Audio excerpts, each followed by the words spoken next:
হ্যাঁ, সেগুলোর নাম অন্তত মনে রাখো, আপাতত আজকের ক্লাসে মনে রাখার চেষ্টা করো। যেমন সবাই আমরা শুনেছি রবার্ট ক্লাইভের নাম শুনেছি, ঠিক আছে। ইংরেজরা আসছে ভারতে, কালকেই বলেছিলাম যে ইংরেজরা 3 নম্বরে, তাই না? আগের ভিডিওতে আছে। সব থেকে আগে এসেছে পর্তুগিজরা, তারপরে ডাচরা, তারপরে ইংরেজরা এসেছে। ইংরেজরা 1600 খ্রিস্টাব্দে ইংল্যান্ডে শিল্প বিপ্লব করেছিল এবং ইস্ট ইন্ডিয়া 16 শতকে, মানে 1500 সালের পর থেকেই ওরা শিল্প বিপ্লব করতে শুরু করেছে। 1600 খ্রিস্টাব্দে ওরা একটা কোম্পানি তৈরি করেছিল, নাম হচ্ছে কি ইংলিশ ইস্ট ইন্ডিয়া কোম্পানি, ঠিক আছে। কেন? যে ইস্ট ইন্ডিয়া কোম্পানি ইস্টের যে রাজ্যগুলি আছে বা দেশগুলো আছে, স্টেটসগুলো আছে, স্টেট বলতে এখানে রাষ্ট্রকে বলছি, তো সেগুলোতে বাণিজ্য করার জন্য ওরা একটা কোম্পানি তৈরি করেছিল, ইংলিশ ইস্ট ইন্ডিয়া কোম্পানি। সেই কোম্পানি জেনেছে ভারতের গৌরব সম্পর্কে, ইংরেজরা জেনেছে ভারতের গৌরব সম্পর্কে, কারণ এর আগেও পর্তুগিজরা ভারতে এসেছে, ডাচরাও এসেছে, এটাও তাদের কাছে খবর গেছে। তো উইলিয়াম হকিংসের নাম শুনেছ। যখন ইংল্যান্ডে ইস্ট ইন্ডিয়া কোম্পানি তৈরি হচ্ছে, তখন কিন্তু ভারতে মোগল সম্রাট আকবর শাসন করছিল। তো ইংল্যান্ড থেকেই ওরা প্ল্যানিং করে রেখেছিল যে আকবর শাসন করছে, তাহলে এখানে আকবরের সাথে দেখা করতে যাব। কিন্তু ওরা যখন আসলো, আস্তে আস্তে 1608 খ্রিস্টাব্দে তারা ভারতে এসে পৌঁছাচ্ছে, উইলিয়াম হকিংস। তো সে আসার পরে দেখা গেল আকবর তো জানি তোমরা 1605 খ্রিস্টাব্দে মারা যাচ্ছে। 1605 খ্রিস্টাব্দে মারা যাওয়ার পরে সেই সময়ে এসে জাহাঙ্গীর সিংহাসনে বসেছে। ওরা যখন আসলো ভারতে, তখন জাহাঙ্গীর সিংহাসনে আছে। উইলিয়াম হকিংস যা ইংলিশ খান উপাধি দিয়েছিল, কাকে? জাহাঙ্গীরকে দিয়েছে। তো এরকমভাবে চলতে থাকবে। তারপরে সুরাটে তারা ফ্যাক্টরি করেছিল। ভারতে ইংরেজদের দ্বারা প্রথম যে ঘাঁটি, হ্যাঁ, প্রথম যে কোম্পানি, ঠিক আছে, সেটা হচ্ছে সুরাট, 1611 খ্রিস্টাব্দে। ওগুলো ছাড়লাম, ওগুলোর পরের ক্লাস একটা হবে আবার। রবার্ট ক্লাইভের নাম শুনেছি আমরা। রবার্ট ক্লাইভ টাইম পিরিয়ডগুলো জানতে হবে অন্তত, যে কে কার পরে এসেছিল। রবার্ট ক্লাইভ যে আছে, ভারতে এসে বাংলাতে সে দ্বৈত শাসন ব্যবস্থা চালু করেছিল। রবার্ট ক্লাইভ বাংলাতে দ্বৈত শাসন ব্যবস্থা চালু করেছিল 1765 খ্রিস্টাব্দে, এবং এটা চলেছিল কত? 1772 খ্রিস্টাব্দ পর্যন্ত। আর রবার্ট ক্লাইভ কিন্তু দ্বিতীয়বার যখন এসেছে, সেই সময় কিন্তু দ্বৈত শাসন ব্যবস্থা চালু করেছে। রবার্ট ক্লাইভ একবার 1758 খ্রিস্টাব্দে এসেছিল, মানে হচ্ছে পলাশির যুদ্ধ যে করলো কিনা, পলাশির যুদ্ধ 57 খ্রিস্টাব্দে এসেছে, জুন মাসের আগে। তো পলাশির যুদ্ধ, ব্যাটেল অফ পলাশি 1757 খ্রিস্টাব্দে হচ্ছে। আর ব্যাটেল অফ কন্ডোর আছে, কন্ডোর, সেটা হচ্ছে 1758 খ্রিস্টাব্দে। তো পলাশিটাই মনে রাখো। ব্যাটেল অফ পলাশি 1757 খ্রিস্টাব্দে হয়েছিল, তারপরে এসে 60 খ্রিস্টাব্দে চলে যাচ্ছে। তারপরে যারা এসেছে তারা ছিল। আর 65 খ্রিস্টাব্দে সে যখন আসছে, তখন সে দ্বৈত শাসন ব্যবস্থা চালু করছে, ঠিক আছে। দ্বৈত শাসন ব্যবস্থা চালু করলো। আর তারপরে হেনরি ভ্যানসিস্টার্টের নাম পাবে এর সময়ে। হেনরি ভ্যানসিস্টার্টের সময় ব্যাটেল অফ বক্সার, শর্ট আলোচনা হবে। তো হচ্ছে হেনরি ভ্যানসিস্টার্ট হচ্ছে battle of Buxar, battle of বক্সারে আমাদের যে মীর কাসিম নবাব ছিল বাংলার, তার পরাজয় ঘটেছে। আর ব্যাটেল অফ বক্সারে তোমরা ঘটনা জানোই যে 1764 খ্রিস্টাব্দে হয়েছিল। এখানে মোগল সম্রাট তো পরাজিত হয়েছে, তার মানে এখানে ইংরেজরা একটা ভালো সাফল্য লাভ করেছে। হেনরি ভ্যানসিস্টার্ট, এরপরে হেনরি ভেডেলেস্ট আসবে। এর সময় আমি অত কিছু দেখিনি, দরকারও নাই। তারপরে হচ্ছে ওয়ারেন হেস্টিংসের নাম পাবো আমরা, এই 1772 খ্রিস্টাব্দে আসবে, এবং ভারতে যে বাংলায় যে দ্বৈত শাসন ব্যবস্থা লাগু ছিল, সেই দ্বৈত শাসন ব্যবস্থা তুলে দিচ্ছে। তাহলে এখানে কি জানা হলো? যে দ্বৈত শাসন ব্যবস্থা চালু করেছিল কে? বা কার সময়ে হয়েছিল? তো রবার্ট ক্লাইভের সময়ে হয়েছিল। দ্বৈত শাসন ব্যবস্থা তুলে দিচ্ছে যখন, তখন কে থাকছে ভারতে? তো হচ্ছে তোমার বলো যে ওয়ারেন হেস্টিংস। ওয়ারেন হেস্টিংস এর সময়ে রোহিলাতে যুদ্ধ হয়েছিল, রোহিলা ওয়ার। যখন তুমি রিজিওনাল ওয়ারগুলোকে পড়বো আমরা, তখন আবার ওটাকে বলে দেবো ক্লিয়ারভাবে। তো রোহিলা ওয়ার 1774 খ্রিস্টাব্দে হয়েছে। আর এর সময়ে দুটো যুদ্ধ হয়েছে আরও বেশি, যেটা হচ্ছে প্রথম ইঙ্গো মারাঠা যুদ্ধ। মারাঠাদের সাথে প্রথম যুদ্ধ চালু হচ্ছে ওয়ারেন হেস্টিংসের আমলে। এটা 1776 থেকে 2-3 বছর 4 বছর চলেছিল। 76 থেকে 82 সাল পর্যন্ত দেখাচ্ছে, 5-6 বছরই হলো। তো প্রথম ইংরেজদের সাথে মারাঠাদের যুদ্ধ চালু হচ্ছে কার সময়ে? ওয়ারেন হেস্টিংসের আমলে। আর কি হচ্ছে যে দ্বিতীয় ইঙ্গো মহীশূর যুদ্ধ, এটা হবে তার সময়ে 80 থেকে 84 সাল পর্যন্ত। ওই ইঙ্গো মহীশূর যুদ্ধ, প্রথম ইঙ্গো মহীশূর যুদ্ধ যেটা ছিল, তো ওই মহীশূরের শাসক ছিল কি নাম? টিপু সুলতানের বাবা। টিপু সুলতানের বাবার নাম কি? টিপু সুলতানের বাবার নাম জানো? টিপু সুলতানের বাবার নাম হচ্ছে হায়দার আলী। এই লোকটি মহীশূরের শাসক, কর্কট রোগে মারা গেছিল। কর্কট রোগের বাংলা জানো? ইংলিশ জানো? ক্যান্সার রোগ, সেই লোকে। এবার হচ্ছে এর সময় হচ্ছে দ্বিতীয় ইঙ্গো মহীশূর যুদ্ধ। দ্বিতীয় ইঙ্গো মহীশূর যুদ্ধের সময়ে হায়দার আলী বীর বিক্রমে যুদ্ধ করেও মারা যাবে কর্কট রোগের কারণে।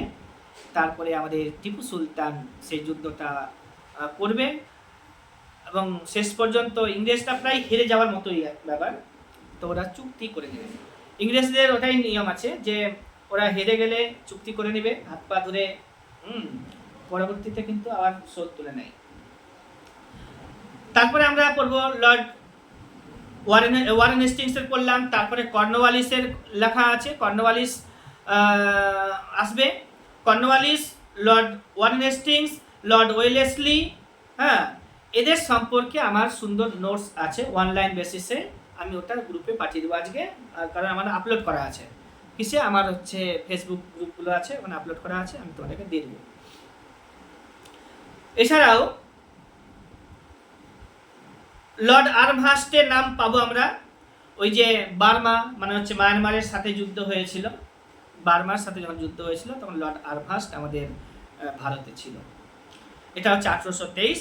কিন্তু আজকে এই আলোচনাটা এখান থেকে আলোচনাটা করবো না। আজকের আলোচনা যেটা আমার শুরু হবে সেটা হচ্ছে লর্ড ডালহৌসির আমল থেকে। লর্ড ডালহৌসি ভারতে আসবে 1848 খ্রিস্টাব্দ থেকে 1848 থেকে 1856 সাল পর্যন্ত থাকবে। লর্ড ডালহৌসি 1848 থেকে 1856। এর সময়ে কি কি হয়েছিল হালকাভাবে জানতে হবে। যে একে নগ্ন সাম্রাজ্যবাদী শাসক বলা হচ্ছে। প্রথম কথা, নির্লজ্জ সাম্রাজ্যবাদী যেটাকে বলি। 48 থেকে 56 এই লোকটা এসেছিল বলেই দেখা গেছে যে 1857 খ্রিস্টাব্দে মহাবিদ্রোহটা একদম ত্বরান্বিত হয়েছে, মহাবিদ্রোহটা হয়ে গেছে। এ না আসতে গেলে হয়তো হতো না। কারণ এ এসেই কি করছে, যে সমস্ত লোকেরা মানে রাজার ছেলে, জমিদারের ছেলেরা টাইটেল পেয়েছিল, পেনশন পেয়েছিল, ওগুলোকে এসে সমাপ্ত করেছে। টাইটেলস এবং পেনশন সমাপ্ত করেছে। দ্বিতীয়ত আরও কাজ করেছে, বিধবা বিবাহ আইন পাস করেছিল। বিধবা বিবাহ আইন স্বাক্ষর কিন্তু লর্ড ডালহৌসি করেনি। বিধবা বিবাহ আইনটা কার্যকর হয়েছে বা লাগু করা হবে, সেই স্বাক্ষর করার সুযোগ ডালহৌসির হয়নি, সেটা কিন্তু করেছে এর পরে যে আসবে লর্ড ক্যানিং। ঠিক আছে? তো ডালহৌসি পেনশনধারীদেরকে পেনশন বন্ধ করেছে, যারা টাইটেল পেয়েছিল, রাজা মহারাজা, বীর বাহাদুর ইত্যাদি, ওগুলোকে তুলে দিয়েছিল। বিধবা বিবাহ আইন সে পাস করেছে। আর সত্য বিলোপ নীতি, হ্যাঁ, লর্ড ডালহৌসির সাথে যায়, সত্য বিলোপ নীতি সে চালু করেছে। আর পাঞ্জাবকে, বার্মার নাম ছিল পেগু, আর অযোধ্যা, এছাড়া আরও বেশ কয়েকটা জায়গা সে দখল করেছিল। হ্যাঁ, আগ্রাসনমূলক নীতি, অর্থাৎ সত্তার যে নীতি, সত্য বিলোপ নীতির দ্বারা। এবং সে ভারতে রেলওয়ে চালু করেছে, রেলপথের বিস্তার করেছে, পোস্ট অফিস চালু করেছে, টেলিগ্রাফ সার্ভিসকে সে দিয়েছে ঠিকঠাক মতো করে। লর্ড ডালহৌসি চলে যাবে, লর্ড ডালহৌসির পরে আসবে লর্ড ক্যানিং। হ্যাঁ, লর্ড ক্যানিং ভারতে এসে এসে দেখতে পাবে ওই স্বাক্ষরটা করেছে তোমার কিসের, হ্যাঁ বিধবা বিবাহ আইনটা করলো। তারপরে এখানে আমি এর সম্পর্কে এখন আর কিছু বলছি না তো। আর লর্ড ক্যানিং আরো দেখছে যে মহাবিদ্রোহ দেখছে, ঠিক আছে। মহাবিদ্রোহ হচ্ছে 1757 খ্রিস্টাব্দে, আর 55 খ্রিস্টাব্দে যেহেতু 56 সাল পর্যন্ত ছিল লর্ড ডালহৌসি, তখন সেটা ক্ষুদ্র একটা বিদ্রোহ দেখা গেছিল, সাঁওতাল বিদ্রোহ 1855 খ্রিস্টাব্দে হয়েছিল। 1857 খ্রিস্টাব্দে হচ্ছে মহাবিদ্রোহ। আর তারপরে মহাবিদ্রোহটা বেশি দিন চলেনি, 1 বছর পরে সেটা বন্ধ হয়ে গেছিল, কারণ দমন পীড়ন নীতি। মহাবিদ্রোহটা এখানে আলোচনা করব না, কারণ মহাবিদ্রোহ আলোচনা করতে গেলে ওর জন্য একটা আলাদা একটা সেপারেট ক্লাস থাকবে, ওটা আমি পরে বলে দেবো, ক্লাস করে দেবো মহাবিদ্রোহের জন্য। কারণ মহাবিদ্রোহ কে করেছিল, কবে হয়েছিল, কেন হয়েছিল, হ্যাঁ, তারপরে হচ্ছে অর্থনৈতিক কারণ, সামাজিক কারণ ইত্যাদি, ইমিডিয়েট কারণ কি কি ছিল, ওগুলো আলোচনা করতে গেলে সময় একটু বেশি লাগবে। ওইটা মহাবিদ্রোহ শেষ হবে, মহাবিদ্রোহ শেষ হওয়ার পরে নীল বিদ্রোহ চালু হবে 1860 খ্রিস্টাব্দে। 1859 খ্রিস্টাব্দে নীল বিদ্রোহ চালু হয়েছিল, সেটা বেশি দিন চলেনি। নীল বিদ্রোহ মাত্র কত বছর, 1 বছর মতো চলেছিল। নীল বিদ্রোহে যে নেতারা ছিল সেই নেতাদের নাম জানো, বলো? দিগম্বর বিশ্বাস আর হচ্ছে কে, বিষ্ণুচরণ বিশ্বাস, না, 2 ভাই। মালদা থেকে ছিল একজন, কি নাম, রফিক মন্ডল। হ্যাঁ, এদের নামগুলো আমরা পাবো নীল বিদ্রোহতে।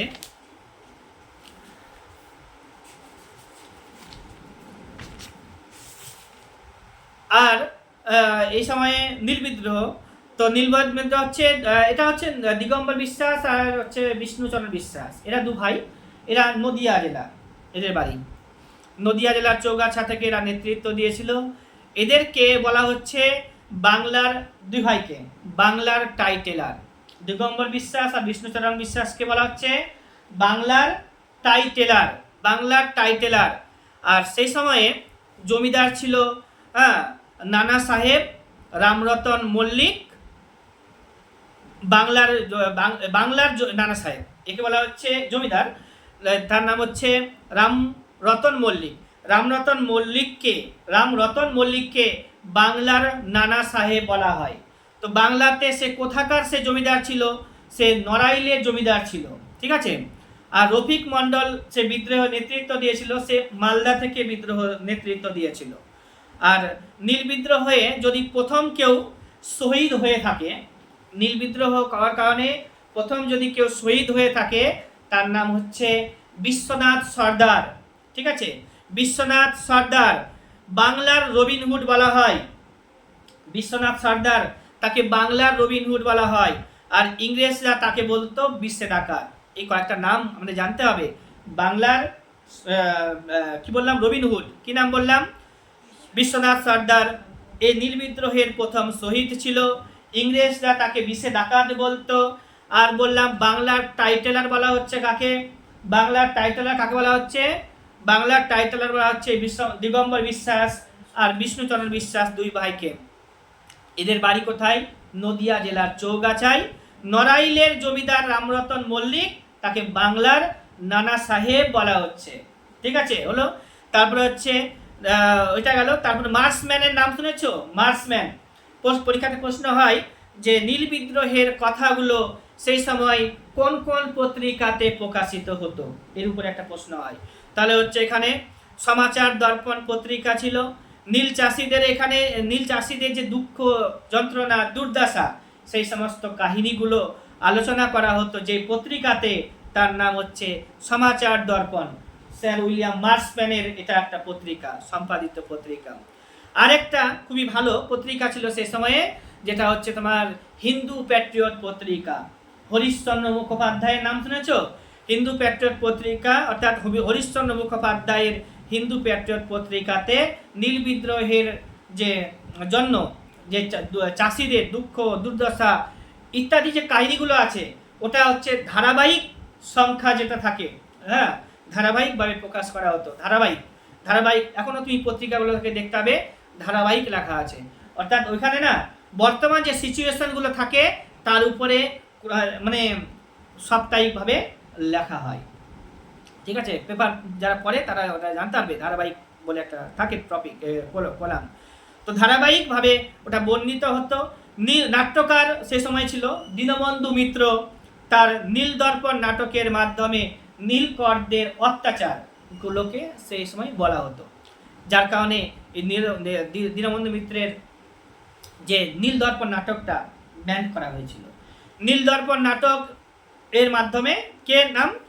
দীনবন্ধু মিত্র, বাঙালি দীনবন্ধু মিত্র বাংলাতে নীলদর্পণ নাটক রচনা করেছিল। নীলদর্পণ নাটক রচনা করে সেগুলো পারফরমেন্স করে করে নীল চাষি যারা আছে তাদের যে বর্বরতা, তাদের যে অত্যাচার, সেগুলোকে বর্ণনা করা হতো। এবার হচ্ছে কি, এবার এই যে দীনবন্ধু মিত্রের নাম বললাম, তার একটা আসল নাম ছিল গান্ধর্ব নারায়ণ মিত্র।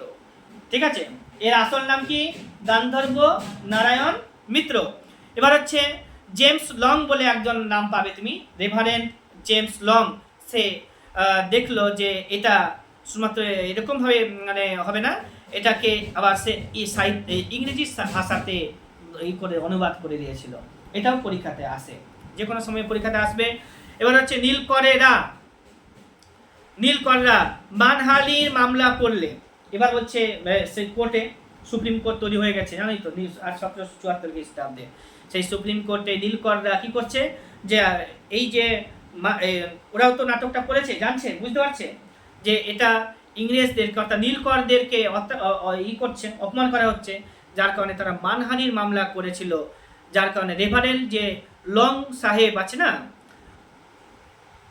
রেভারেন্ড লং মাইকেল মধুসূদন দত্তের নামটা ও নীলদর্পণ নাটকের, শুনে একটু ভুল হলো, নীলদর্পণ নাটকটা যেটা আছে ওটাকে ইংরেজিতে অনুবাদ করেছিল মাইকেল মধুসূদন দত্ত। এবার হচ্ছে কি, রেভারেন্ড লং যে সাহেব আছে মাইকেল মধুসূদন দত্তের নাম দিয়ে গোপন রেখে নিজের নামটাই দিয়ে দিয়েছিল।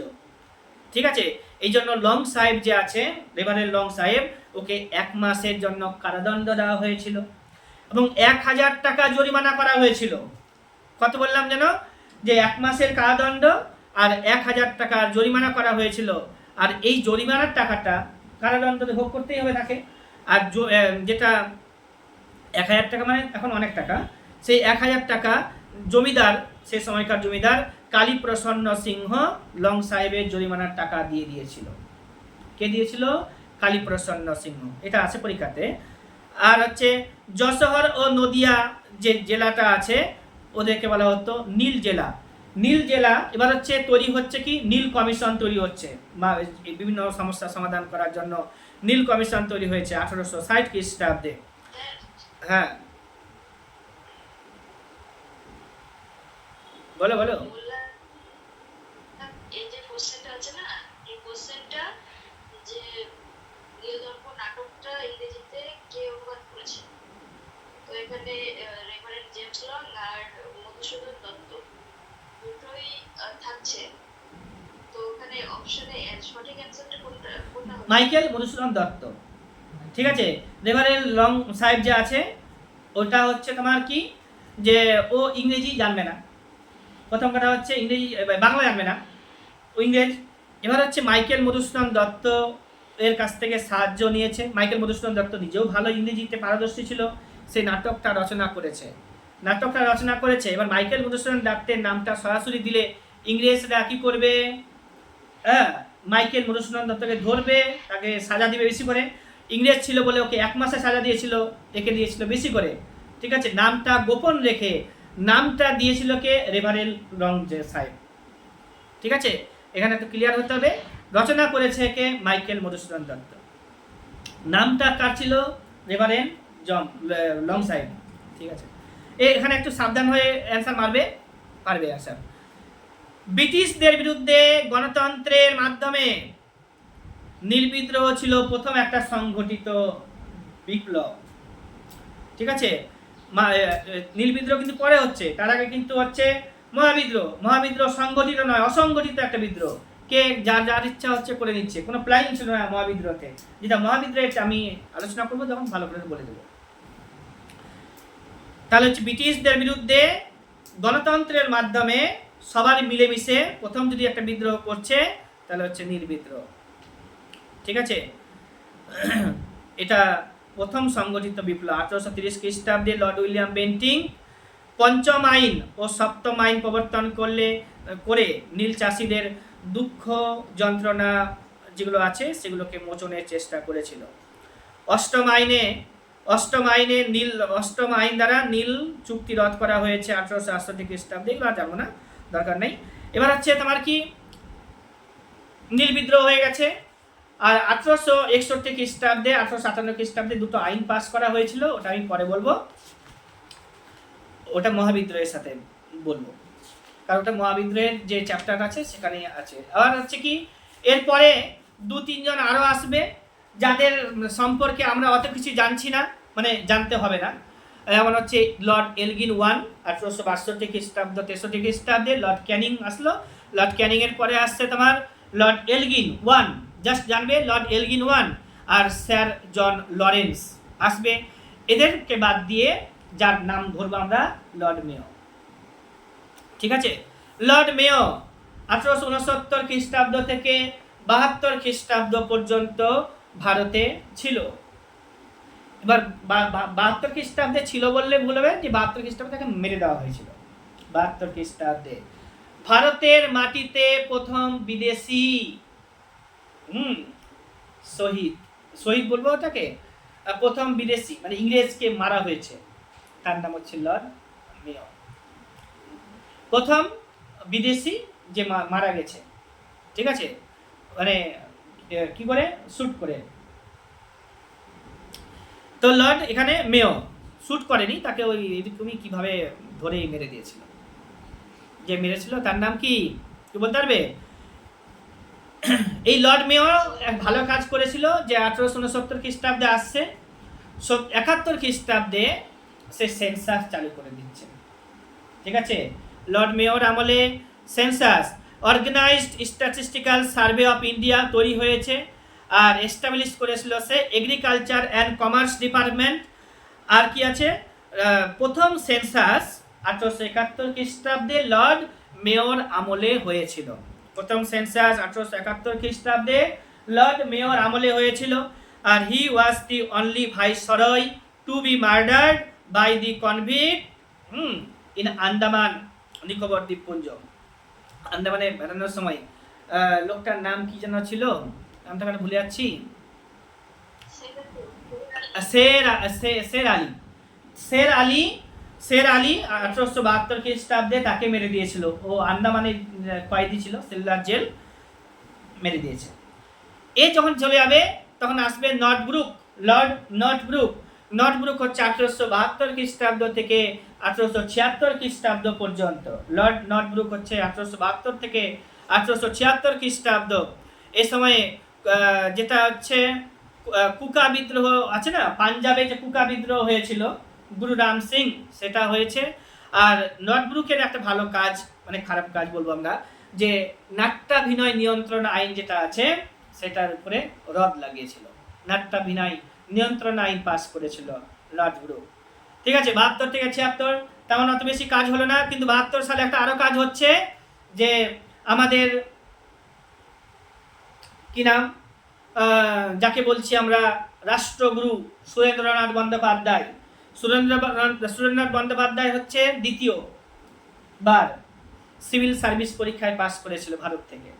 প্রথম যে সিভিল সার্ভিস পরীক্ষায় পাস করেছিল 1863 খ্রিস্টাব্দে। 1863 খ্রিস্টাব্দে যে সিভিল সার্ভিস পরীক্ষায় পাস করেছিল তার নাম হচ্ছে কি নাম, রবীন্দ্রনাথের কাকা সত্যেন্দ্রনাথ টেগোর। ঠিক আছে, সত্যেন্দ্রনাথ টেগোর।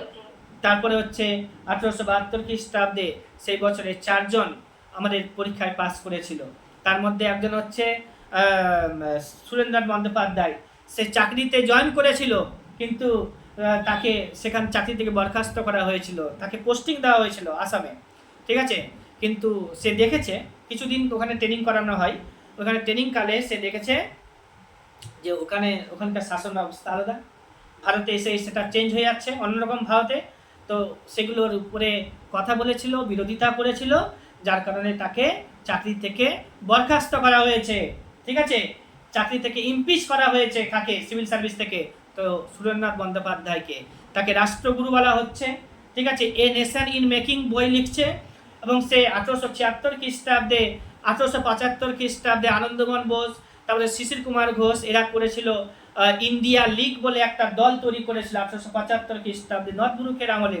আর 1876 খ্রিস্টাব্দে সুরেন্দ্রনাথ বন্দ্যোপাধ্যায় করবে, যেটা তার নাম হচ্ছে ভারত সভা, ইন্ডিয়ান অ্যাসোসিয়েশন। ঠিক আছে, ভারত সভা ইন্ডিয়ান অ্যাসোসিয়েশন, এই দল তৈরি করেছে কে, এস এন ব্যানার্জি। অ্যাসোসিয়েশন সংস্থা এটা তৈরি করেছিল। এবার হচ্ছে কি, লর্ড নর্থব্রুকের পরে যে আসবে লর্ড লিটন।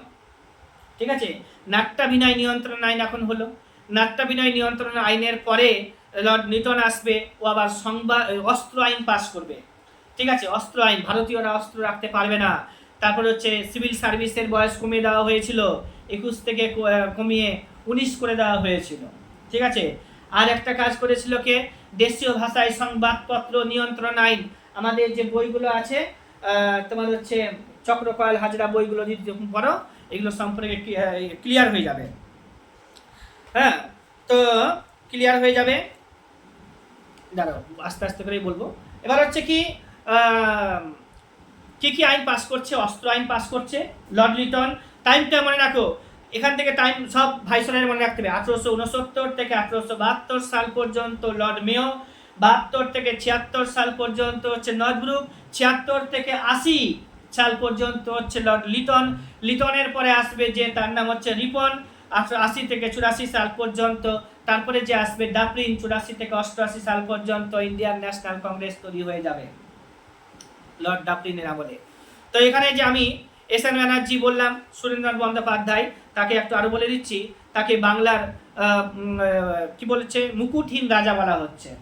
বাংলার মুকুটহীন রাজা সুরেন্দ্রনাথ বন্দ্যোপাধ্যায়কে সুরেন্দ্রনাথ বন্দ্যোপাধ্যায় ব্রিটিশ সরকারকে একবার সাবধান করেছিল যে, বঙ্গভঙ্গ যখন রদ করেছিল না, লর্ড কি নাম কার্জন, বঙ্গভঙ্গ যখন করেছিল, তো বঙ্গভঙ্গের বিরুদ্ধে সে একটা ডাক দিয়েছিল যে, বঙ্গভঙ্গের বিরুদ্ধে যদি আপনারা মানে ইংরেজরা মত না পাল্টান, তা সারা ভারতে আগুন জ্বলে উঠবে, সারা ভারতে আগুন জ্বলে উঠবে।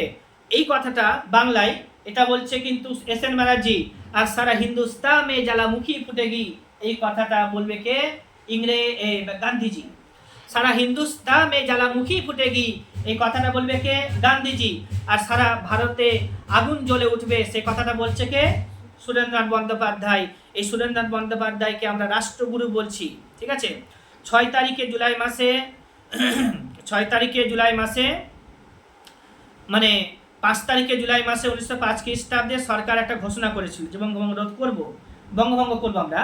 আর 6 তারিখে জুলাই মাসে একটা পত্রিকা, যে বঙ্গীয় ব্যবস্থাপক সভাতে ভূপেন্দ্রনাথ বসু বঙ্গভঙ্গের তীব্র প্রতিবাদ জানিয়েছিল। আর রাষ্ট্রগুরু সুরেন্দ্রনাথ বন্দ্যোপাধ্যায়ের নেতৃত্বে বাংলার সব জায়গাতে আন্দোলন দ্রুত প্রসার লাভ করতে থাকে। এ হচ্ছে একটা পত্রিকা, নাম হচ্ছে বেঙ্গলি পত্রিকা, নাম শুনেছ? বেঙ্গলি পত্রিকা সম্পাদক সুরেন্দ্রনাথ বন্দ্যোপাধ্যায়।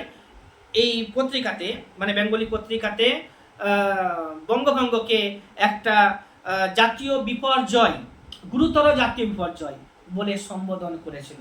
বঙ্গভঙ্গকে গুরুতর জাতীয় বিপর্যয় বলে সম্বোধন করেছিল কে, তাহলে হচ্ছে এস এন ব্যানার্জি। রাষ্ট্রগুরুকে এস এন ব্যানার্জি। এই নেশন ইন মেকিং কার লেখা, এস এন ব্যানার্জি। তারপর হচ্ছে সারা ভারতে আগুন জ্বলে উঠবে, কে বলেছে, এস এন ব্যানার্জি। তারপরে হচ্ছে কি, সন্ধ্যা পত্রিকা যেটা আছে বারীন্দ্র কুমার ঘোষ এর, এটা না সন্ধ্যা পত্রিকা যেটা আছে ব্রহ্মবন্দ্যোপাধ্যায়, এই পত্রিকাতেও বঙ্গভঙ্গ সম্পর্কে বলেছিল যে বাঙালি জাতিকে ভঙ্গ করে দেওয়া মানে ভেঙে ফেলে দেওয়ার জন্য এরকম একটা মানে সিদ্ধান্ত নেওয়া হয়েছে, এরকম মন্তব্য করা হয়েছিল। আর হচ্ছে সঞ্জীবনী পত্রিকা যেটা আছে কৃষ্ণ কুমার মিত্র, ওরা আলোচনা আবার পরে আসবে, ন্যাশনাল মুভমেন্ট করতে গেলেই চলে আসবে আবার। কৃষ্ণকুমার মিত্র একটা সম্পাদিত পত্রিকা সঞ্জীবনী পত্রিকা, এই পত্রিকাতে 1905 খ্রিস্টাব্দের 13 তারিখে জুলাই মাসে, হ্যাঁ, বিলেতি যে পণ্যগুলো আছে সেগুলোকে বর্জনের ডাক দেওয়া হয়েছিল। ওগুলো আলোচনা আমি পরে করছি। এবার হচ্ছে কি যে আমাদের এখানে চললো এই এস.এন. ব্যানার্জি দ্বারা যে দলটা তৈরি হয়েছিল, কোন দল? এই দলটা হচ্ছে ভারত সভা। ভারত সভাতে 3টা উদ্দেশ্য ছিল ওদের আন্দোলনের, 3টা উদ্দেশ্য। একটা হচ্ছে সিভিল সার্ভিসের বয়সটা বাড়িয়ে দেওয়া হয়েছে, সেটাকে আবার কমিয়ে দিয়েছে, ওটাকে বাড়াতে হবে। অস্ত্র আইনকে কি করতে হবে? রদ করতে হবে। হ্যাঁ, অস্ত্র আইন মানে এরকমভাবে করেছে যে ভারতীয়রা অস্ত্র রাখতে পারবে না, এটা যাতে করা হয়, রদ করা হয়। আরেকটা আন্দোলন ছিল এদের, যে দেশীয় ভাষায় সংবাদপত্র নিয়ন্ত্রণ আইন, যে ইংরেজদের বিরুদ্ধে, অর্থাৎ দেশীয় ভাষায় ইংরেজদের যে কার্যকলাপগুলো আছে দেশীয় ভাষার মাধ্যমে প্রকাশ করে করে পাবলিশ করা হচ্ছিল, সেটা যাতে না করা হয়, যার কারণে ইংরেজরা সমস্ত পত্রিকাগুলোকে ব্যান করে দিয়েছিল। ঠিক আছে, এবার এখানে একটা প্রশ্ন আছে যে আনন্দ কি বলা আছে,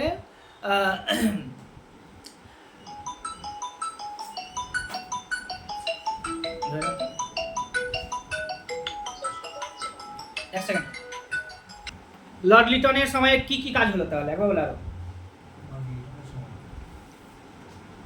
লর্ড লিটনের সময় তো হচ্ছে তোমার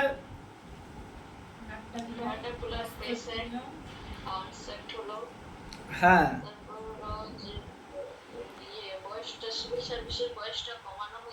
হ্যাঁ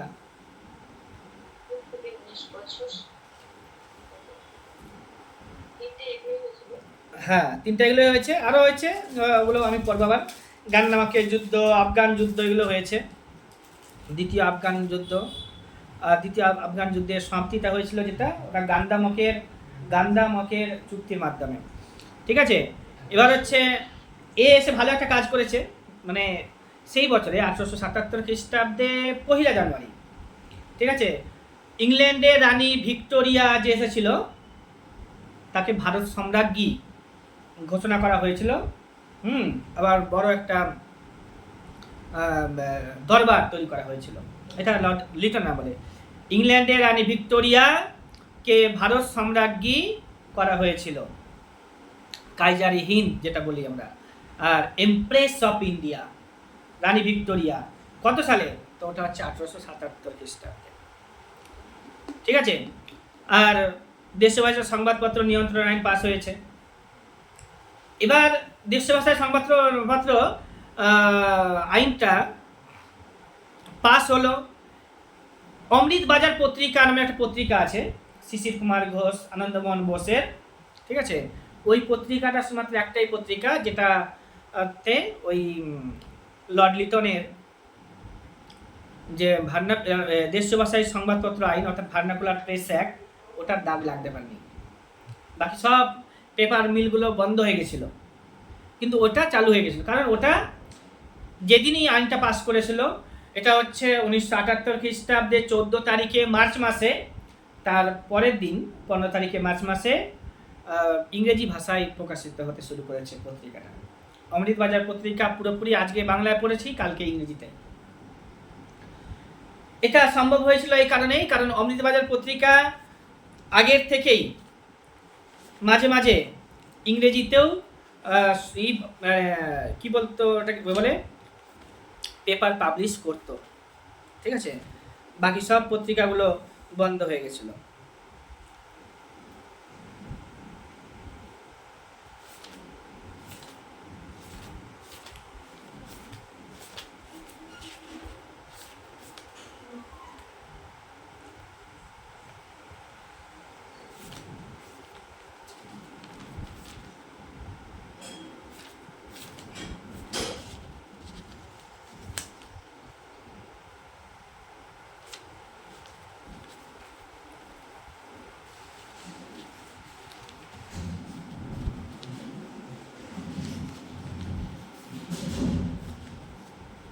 তারপরে আসছে রিপন আসবে। ওই দেশীয় ভাষার সংবাদপত্র যে আইনটা ছিল, ওটার বিরুদ্ধে অনেক আন্দোলন চলছিল, তো ওই আইনটাকে কিছুটা শিথিল করে দেওয়া হয়েছিল, মানে বাতিল করে দেওয়া হলো আইনটাকে। দেশীয় ভাষায় সংবাদপত্র আইন চালু করেছিল লর্ড লিটন। আর হচ্ছে রিপন সেটাকে বাতিল করে দিয়েছে কবে? 1882 খ্রিস্টাব্দে। এখান থেকে প্রশ্ন হয় পরীক্ষাতে। 1881 খ্রিস্টাব্দে প্রথমবার ফ্যাক্টরি আইন, 1881 খ্রিস্টাব্দে, ও 80 সাল পর্যন্ত ছিল। রিপন হচ্ছে 80 থেকে 84। এই সময়ে 81 খ্রিস্টাব্দে প্রথম ফ্যাক্টরি আইন 1881 খ্রিস্টাব্দে। দ্বিতীয় ফ্যাক্টরি আইন হচ্ছে 1891 খ্রিস্টাব্দে। মনে রাখতে হবে, প্রথম ফ্যাক্টরি আইন হচ্ছে 1881 খ্রিস্টাব্দে, দ্বিতীয় ফ্যাক্টরি আইন হচ্ছে 1891 খ্রিস্টাব্দে। স্বাধীনতার পরে স্বাধীন ভারতে প্রথম যে আইন পাস হয়েছিল কারখানা আইন 1848 খ্রিস্টাব্দে, তারপরে 56 খ্রিস্টাব্দে, ওটা পরের আলোচনা, ওটা ইকোনমিক্সের আলোচনা। এবার হচ্ছে কি দেশীয় ভাষায় সংবাদপত্র আইন বন্ধ হয়ে গেছে। এবার এক করছে রিপনকে স্থানীয় স্বায়ত্ত শাসন ব্যবস্থার জনক বলা হয়। লর্ড রিপনকে স্থানীয় স্বায়ত্ত শাসন ব্যবস্থার জনক বলা হয়, লোকাল সেলফ গভর্নমেন্ট, 1882 খ্রিস্টাব্দে। এবং এর আগে কি হলো, 1871 খ্রিস্টাব্দে সেন্সাস হয়েছিল। তারপরে 82 খ্রিস্টাব্দে রেগুলার সেন্সাস চালু হচ্ছে রিপনের আমলে, ঠিক আছে, 1881 খ্রিস্টাব্দ থেকে। 1881 খ্রিস্টাব্দের পর 1891, তারপরে হচ্ছে 1901, তারপরে হচ্ছে 1911, এরকম চলতেই আছে আজ পর্যন্ত। 15 বার জনগণনা সেন্সাস হয়েছে, টোটাল 15 বার হয়েছে। স্বাধীনতার পরে 7 বার হয়েছে, এগুলো পরীক্ষাতে আসে। আর হচ্ছে 2021-এরটা আমরা এখনো সেন্সাস ডেটা পাইনি, পেয়ে যেতাম, করোনা টরোনা আসার কারণে এখন পিছিয়ে গেছে, ঠিক আছে, এগুলো লাগবে। এবার হচ্ছে হান্টার কমিশন তৈরি করেছিল আমাদের লর্ড রিপন। এই হান্টার কমিশন কিসের জন্য? এটা হচ্ছে শিক্ষা সংক্রান্ত কমিশন, ঠিক আছে। দুটো কমিশন তৈরি হয়েছিল, উইলিয়াম হান্টারের এটা তত্ত্বাবধানে হয়েছিল। দুটো হান্টার কমিশন ভারতের ইতিহাস পড়লে পাবে।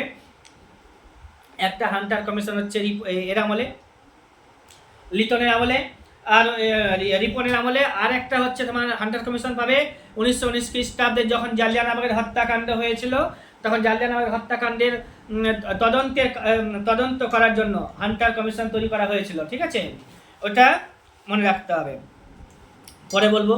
ইলবার্ট বিল পাস হয়েছিল 1883 খ্রিস্টাব্দে। ইলবার্ট বিলে কি ছিল? ইলবার্ট বিলে বলা হয়েছিল যে বিচারে সাম্য, ঠিক আছে, সাম্যতা নিয়ে আসতে হবে বিচারে।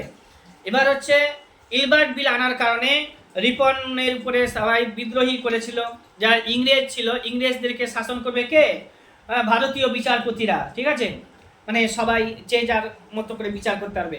এতদিন পর্যন্ত কি ছিল, যে ইংরেজদের বিচার ভারতীয়রা করতে পারতো না। এটা আসার কারণে করতে পারবে, যার কারণে আন্দোলনও চালু হলো। ইংরেজরা এটাতে খুশি নয়, ইংরেজদের বিচার ভারতীয়রা কেন করবে, এখানে ওরা খুশি নয়।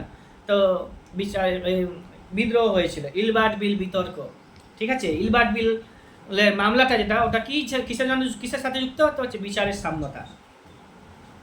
শ্বেতাঙ্গদের আন্দোলন যেটা করেছিল ওরা 83-84 খ্রিস্টাব্দে যে আন্দোলনটা করেছিল, সেটা হচ্ছে হোয়াইট মিউটিনি নামে পরিচিত, ঠিক আছে। শ্বেতাঙ্গদের আন্দোলনটা হোয়াইট মিউটিনি নামে পরিচিত ছিল। আর হচ্ছে যেটা কারখানা আইনটা পাস হলো, সেটা হচ্ছে 1881 খ্রিস্টাব্দে। দেশীয় ভাষায় সংবাদপত্র নিয়ন্ত্রণ আইন বন্ধ হয়ে গেল 1882 খ্রিস্টাব্দে। লোকাল সেলফ গভর্নমেন্ট কত সালে? 82 খ্রিস্টাব্দে। হান্টার কমিশন কত খ্রিস্টাব্দে? 82 খ্রিস্টাব্দে। ইলবার্ট বিলের মামলা কত খ্রিস্টাব্দে? বিলটা পাস হয়েছিল কবে? 83 খ্রিস্টাব্দে। মামলা চলেছিল কবে, আন্দোলন চলেছে কত খ্রিস্টাব্দে? 83-84 খ্রিস্টাব্দে। এই রিপন এত আন্দোলন করছে, চলো এর টাইম শেষ। এবার এই চলে গেল। এই চলে যাওয়ার পরে আসবে লর্ড ডাবলিন। লর্ড ডাবলিনের সময়ে একটা বড় প্রথম কাজ হচ্ছে জাতীয় কংগ্রেস প্রতিষ্ঠা করা। ভারতের বোম্বাই শহরের গোকুল দাস তেজপাল সংস্কৃত কলেজে 72 জন ফলোয়ার্সকে নিয়ে, 78 না 72 জন সেখানে ডেলিগেটস ছিল, 72 জন ডেলিগেটসকে নিয়ে গোকুল দাস তেজপাল সংস্কৃত কলেজ নাম বললাম, তৈরি হলো কি জাতীয় কংগ্রেস। জাতীয় কংগ্রেস এখন আমাদের আলোচনার মধ্যে আসবে। ভারতের জাতীয় কংগ্রেস প্রতিষ্ঠা করেছিল কে? ডাবলিন। প্রথম সভাপতি ছিল জাতীয় কংগ্রেসের কে? উমেশ চন্দ্র বন্দ্যোপাধ্যায়। জাতীয় কংগ্রেস কে তৈরি করেছিল? এ.ও. হিউম। জাতীয় কংগ্রেস তৈরি করেছিল এ.ও. হিউম। এটাকে একটা সেফটি ভালভ হিসেবে তৈরি করা হয়েছিল। আর কি আছে? জাতীয় কংগ্রেসকে লর্ড ডাবলিন অনুবীক্ষণিক বা আনুবীক্ষণিক সংখ্যালঘিষ্ঠ বলে বর্ণনা করেছিল, হচ্ছে মাইক্রোস্কোপিক মাইনরিটি বলে সম্বোধন করেছিল জাতীয় কংগ্রেসকে কে? ডাফরিন। কংগ্রেসকে মাইক্রোস্কোপিক মাইনরিটি বলে সম্বোধন করেছে কে? ডাফরিন। তারপরে হচ্ছে তোমার কি জাতীয় কংগ্রেস তৈরি হয়েছিল কার আমলে? ডাফরিনের আমলে। হলো, দুটো কাজ ছিল, বড় বড় হয়ে গেল। এবার এরপরে আসবে ল্যান্ডসলাইন, তারপর লর্ড এলগিন, দুজন আসবে। এই দুজনের সম্পর্কে আমরা অত বেশি পড়ি না, হ্যাঁ, কারণ হচ্ছে লর্ড ল্যান্ডসলাইনের আমলে একটাই আইন পাস হয়েছিল, ডুরান্ডো কমিশন তৈরি করা হয়েছিল। ডুরান্ড লাইন আছে না আফগানিস্তানের সাথে ভারতের, 1894 খ্রিস্টাব্দে লাইনটা টানা হয়েছিল। কমিশনটা তৈরি হয়েছিল 92 খ্রিস্টাব্দে, 94 খ্রিস্টাব্দে ডাক টানা হয়েছে। ভারত ও আফগানিস্তানের সীমান্ত, ওটা পরীক্ষাতে বারবার আসে। তো কার আমলে? তো লর্ড ল্যান্সডাউনের আমলে।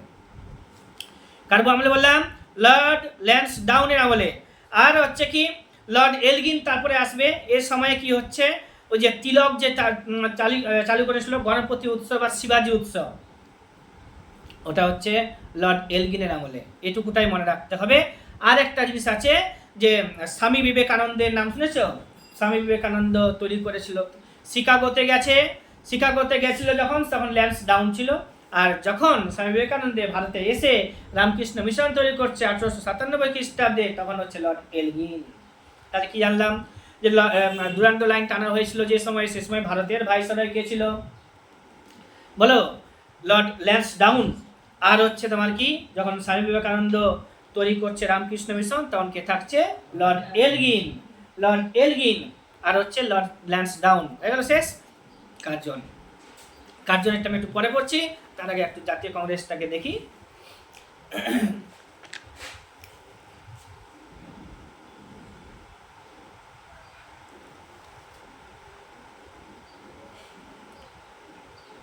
রিপনের আমলে কি কি বললাম জানো? রিপনের আমলে বললাম আমরা ভার্নাকুলার প্রেস অ্যাক্ট পড়ছি, প্রথম ফ্যাক্টরি আইনও পড়ে নিলাম, তারপর হচ্ছে লোকাল সেলফ গভর্নমেন্ট পড়েছি, হান্টার কমিশন অ্যাপয়েন্টমেন্ট করেছিল সেটা, ইলবার্ট বিলের কন্ট্রোভার্সি ছিল সেটা, এই কটাই। আর enable Indian district magistrate to try European criminals, হ্যাঁ, ওই যে ইন্ডিয়ান যে ডিস্ট্রিক্ট ম্যাজিস্ট্রেট আছে ওটা করতে হবে, বিচার করতে হবে, এটাই। আর হচ্ছে এখানে তবে লর্ড কার্জনের শুরু হবে। লর্ড কার্জনের শুরু হওয়ার আগে আমাদেরকে পড়তে হবে একটু জাতীয় কংগ্রেস। জাতীয় কংগ্রেস আমার খাতায় লেখা আছে ভালো করে, কোন খাতায় জানো? হ্যাঁ, জাতীয় কংগ্রেসের সম্পর্কে আমরা কি পড়ব? জাতীয় কংগ্রেস কবে তৈরি হয়েছে, প্রথম যে 4টা অধিবেশন আছে খুব ভালো করে পড়তে হবে। প্রথম 4টা অধিবেশন ছিল, খুব ভালো করে পড়তে হবে। প্রথমেরটা হচ্ছে বোম্বাইতে গোকুলদাস তেজপাল সংস্কৃত কলেজে, তারপরে হচ্ছে 86 খ্রিস্টাব্দে, 1885 খ্রিস্টাব্দে জাতীয় কংগ্রেস তৈরি হচ্ছে। 86 খ্রিস্টাব্দে কলকাতাতে, 87 খ্রিস্টাব্দে মাদ্রাজে, 87 খ্রিস্টাব্দে মাদ্রাজে, 88 খ্রিস্টাব্দে হচ্ছে এলাহাবাদে। এই 4টা খুব বেশি করে মনে রাখতে হবে। কি বললাম তাহলে? জাতীয় কংগ্রেস সম্পর্কে আরেকবার বলো। এটা প্রথম তৈরি হয়েছিল কোথায়? 1885 খ্রিস্টাব্দে। কে তৈরি করেছিল? এ ও হিউমের নাম দিব। কার আমলে হলো? ডাফরিনের আমলে হলো। কোথায় হয়েছিল? বোম্বাই গোকুলদাস তেজপাল সংস্কৃত কলেজে। কতজন ডেলিগেটস ছিল? 72 জন ছিল। তারপরে হচ্ছে উমেশ চন্দ্র বন্দ্যোপাধ্যায় কে ছিল? প্রথম chairman of Indian National Congress ছিল। তারপরে হচ্ছে first official history of Indian National Congress was it, হ্যাঁ, এই যে ইন্ডিয়ান ন্যাশনাল কংগ্রেসের প্রথম অফিসিয়াল যদি কোনো একটা বই হিস্ট্রি লিখে, ওটা লিখেছে পট্টমী সীতারামাইয়া। এই পট্টমী সীতারামাইয়া হচ্ছে কি পটাশিয়াম সায়ানাইড, জানো? পটাশিয়াম সায়ানাইড খেয়ে মারা গিয়েছিল পরবর্তীতে। তারপরে না, ওটা পিতিলেটা ওয়াদেদার। এই পট্টমী সীতারামাইয়াকে নেতাজি সুভাষচন্দ্র বোস হারিয়েছিল 1939 খ্রিস্টাব্দে জাতীয় ত্রিপুরী অধিবেশনে। ভুলে গেল। এবার হচ্ছে তিনি জাতীয় কংগ্রেসের, মানে এই যে আমাদের আছে লর্ড ডাফরিন, ও লর্ড ডাফরিন হচ্ছে কি কংগ্রেস, জাতীয় কংগ্রেসকে মাইক্রোস্কোপিক মাইনরিটি বলেছে। আর লর্ড কার্জন আসবে, সে বলবে কংগ্রেসকে আমি কংগ্রেসের শান্তিপূর্ণ মৃত্যু চাই। ভারতে পা দিতেই বলবে আমি জাতীয় কংগ্রেসের শান্তিপূর্ণ মৃত্যু চাই। জাতীয় কংগ্রেস খুব লাগাচ্ছে, ঠিক আছে। বাল গঙ্গাধর তিলক কখনোই জাতীয় কংগ্রেসের চেয়ারম্যান হতে সুযোগ পায়নি, একবার নাম উঠেছিল কিন্তু পায়নি। আর এই বাল গঙ্গাধর তিলক প্রথম জাতীয় কংগ্রেসে যোগদান করছে, জাতীয় কংগ্রেসের কোনো একটা অধিবেশনে প্রথমবার যোগদান করছে, সেটা হচ্ছে 1890 খ্রিস্টাব্দে। কথা বললাম 1890 খ্রিস্টাব্দে। এই 1890 খ্রিস্টাব্দে জাতীয় কংগ্রেসের অধিবেশন বসেছিল কলকাতাতে। তাহলে প্রথম অধিবেশন বললাম কোথায়? বোম্বাইতে। দ্বিতীয়বার কোথায় বললাম? কলকাতাতে। প্রথমবার অধিবেশনের চেয়ারম্যান ছিল উমেশচন্দ্র বন্দ্যোপাধ্যায়।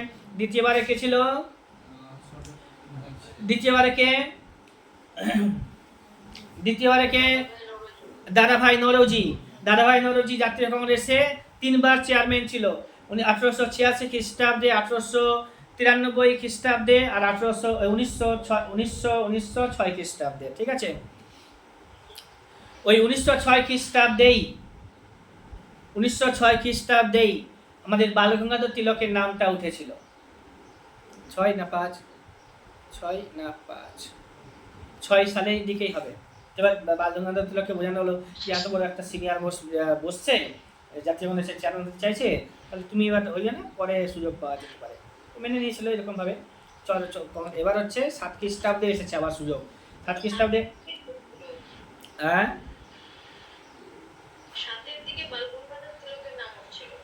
না 6-এর দিকে হচ্ছে বালগঙ্গাধর তিলকের নাম, 7-এর দিকে হচ্ছে এর নাম লালা লাজপত রায়ের নাম।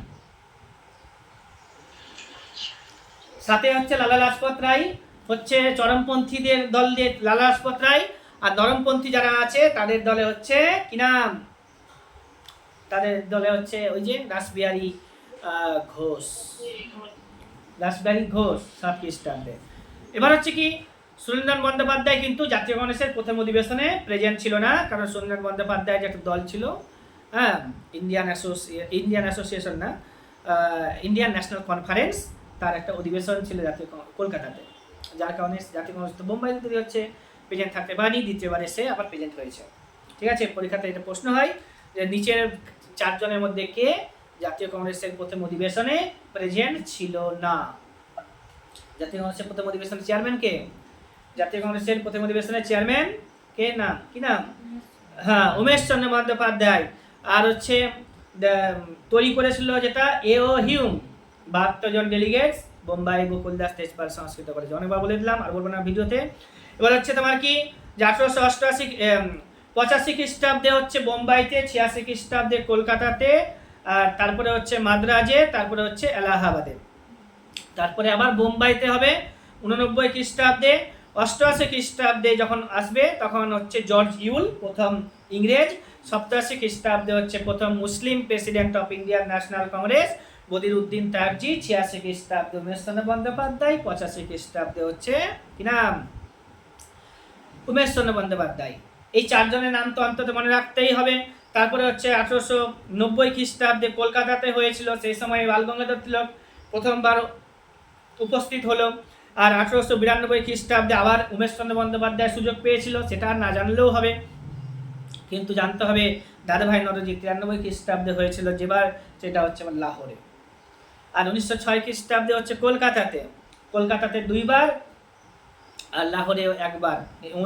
দাদাভাই নওরোজি পার্সি লোকেরা, ঠিক আছে, পার্সিরা দাবি করে যে পার্সিরা ভারতকে শুধু দিয়েই গেছে, কোনো কিছু নেয়নি। এটা মানতে হবে, যে যদি আমি অনেক তথ্য জানি না, জানতে হবে দাদাভাই নওরোজি আরও যারা পার্সি আছে, পার্সিরা মোটামুটি ধনীই হয়, তো ওরা ভারতের থেকে অত বেশি নেয়নি, না দিয়েই গেছে এরকমটা। যাই হোক, দেখা যাবে পরে। 1894 খ্রিস্টাব্দে মাদ্রাজে হয়েছিল। 96 খ্রিস্টাব্দে লাগবে। 1896 খ্রিস্টাব্দে জাতীয় কংগ্রেসের যে চেয়ারম্যান ছিল চৌধুরী রহিমতুল্লাহ সাহানি।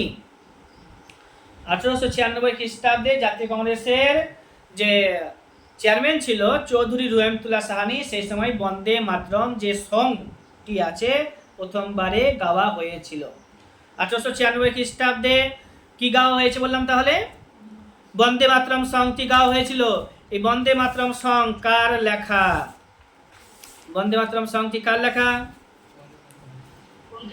বঙ্কিমচন্দ্র চট্টোপাধ্যায় এর লেখা। ঠিক আছে, বঙ্কিমচন্দ্র চট্টোপাধ্যায়ের লেখা। আর হচ্ছে কি, আমাদের জানতে হবে, সমস্ত অধিবেশন তো মনে রাখতে পারবে না, তো অন্তত আপাতত আলোচনার মধ্যে 85 খ্রিস্টাব্দ, 86 খ্রিস্টাব্দ, 87 খ্রিস্টাব্দ, 88 খ্রিস্টাব্দ, 90 একটু মনে রাখতেও পারো, কারণ ওই বছরে জাতীয় বালগঙ্গাধর তিলক প্রেজেন্ট হয়েছে। 93 খ্রিস্টাব্দেরটা মনে রাখতে হবে দাদাভাই নরজি।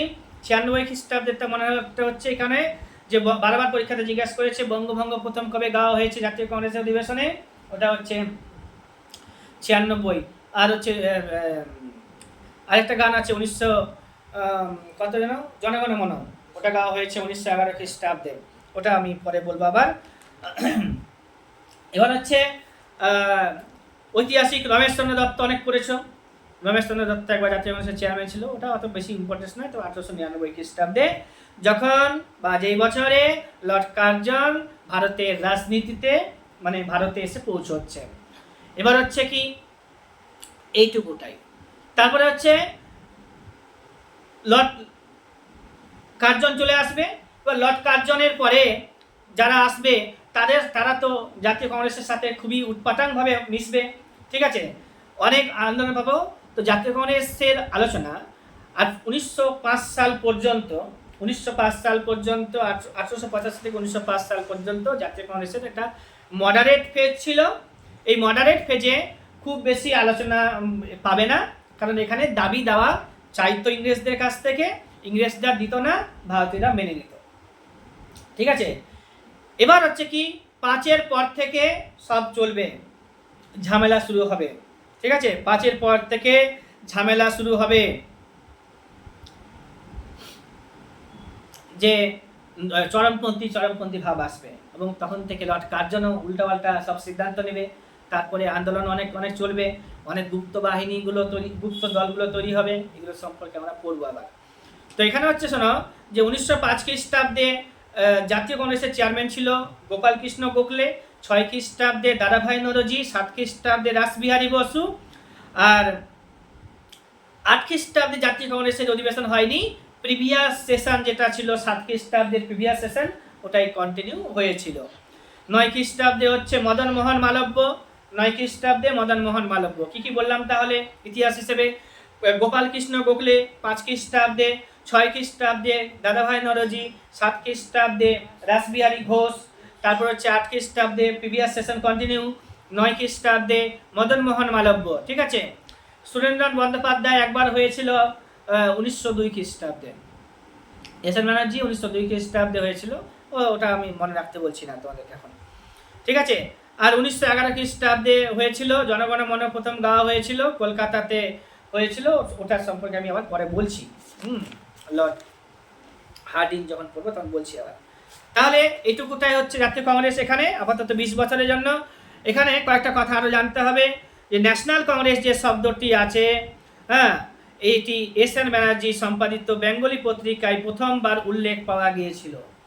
ন্যাশনাল কংগ্রেস যে শব্দটি আমরা ইউজ করছি, সেটা প্রথমবারে এস এন ব্যানার্জির যে পত্রিকা পড়লাম একটু আগে, বেঙ্গলি পত্রিকা, সেই পত্রিকাতে প্রথমবার উল্লেখ পাওয়া গিয়েছিল 1882 খ্রিস্টাব্দে, ঠিক আছে। আর হচ্ছে তোমার কি যে মাইক্রোস্কোপিক মাইনরিটি বলেছে যে, সেটা জানোই। আর সম্মেলনের সভাপতি আনন্দমোহন বসু প্রস্তাবক, যাই হোক। এবার হচ্ছে তোমার ওই একটু পরে আমরা পড়বো কংগ্রেসের শান্তিপূর্ণ মৃত্যু চেয়েছিল লর্ড কার্জন, এটাকে সেফটি ভালভ হিসেবে ইউজ করতে চেয়েছিল, ঠিক আছে। সেফটি ভালভের সাথে তুলনা করেছিল একে হিউম। কেন সেফটি ভালভ বলতে কি বোঝাচ্ছে? ধরো ওই পাশে জনগণ আছে, ঠিক আছে, উল্টো দিকে জনগণ, মাঝখানে আমার টেবিলটা আছে, আমি হচ্ছে ইংরেজ, ঠিক আছে।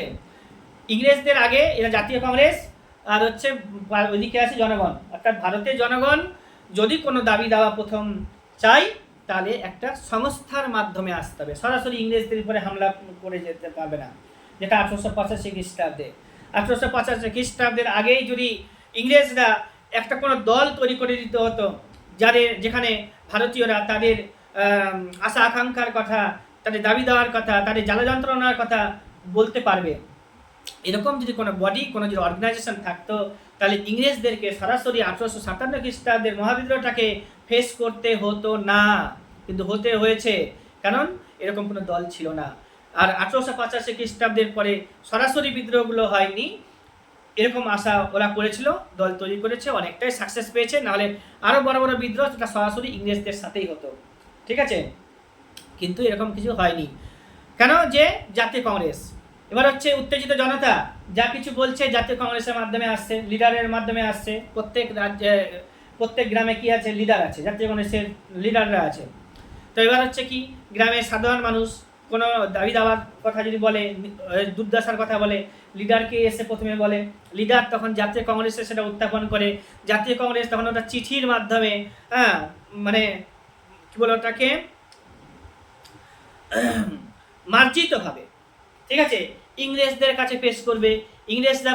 ইংরেজরা তখন তাদের বুদ্ধি দিয়ে, হ্যাঁ আরো বেশি বুদ্ধি, ওরা আরো বেশি মাস্টার, ঠিক আছে, ওই মাস্টার তখন আরো ভালো করে বুঝিয়ে সুঝিয়ে জাতীয় কংগ্রেসকে অল্প কিছু দিয়ে, অনেক কিছু চাইতে গেলে অল্প কিছু দিয়ে দাবি দাওয়া পূর্ণ, অল্প একটা দাবি দাওয়া পূর্ণ করে ফেরত পাঠিয়ে দেবে।